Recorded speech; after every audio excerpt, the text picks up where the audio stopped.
Men and women leave the Mormon Church differently, and I say this as an ex-Mormon who's talked to many different ex-Mormon women and ex-Mormon men. Honestly, men are usually more nostalgic for their time in the church, and they talk about leaving with this level of affectionate melancholy. Women, on the other hand, often seem a lot more angry, and there's a music video of Tyler Glenn, who is a gay man who left the church, and in the video he spits on a portrait of Joseph Smith, whose face is painted like a clown. In my experience, this is the energy and vibe that women feel as they leave the Mormon Church. Here is a helpful analogy I came up with to explain why this is the case. Being a man in the Mormon Church is like having the most cushy job imaginable. You make $500K a year, you have full benefits, they always remember your birthday, you get to be in a leadership position, and you always get a ton of compliments on all the amazing work you're doing.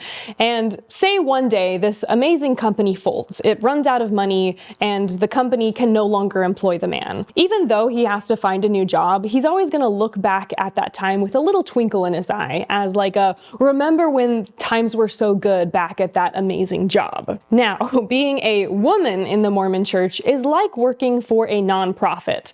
You work grueling hours every single day, you get paid horribly, maybe if you did the math it would be less than minimum wage, but you sacrifice so much because you believe in the mission of the nonprofit. Your boss asks you to work weekends, and you get asked to do a lot of menial tasks that aren't that fulfilling, but you do it all willingly because of how much you believe. One day, it becomes apparent that the nonprofit is, say, embezzling money to support child slavery, and at that moment you realize that you've been manipulated into giving so much of yourself for a corrupt cause. All of your sacrifice and all of those hours worked were for nothing. Men and women's experiences in the church are fundamentally different, and so leaving the church is going to be different too.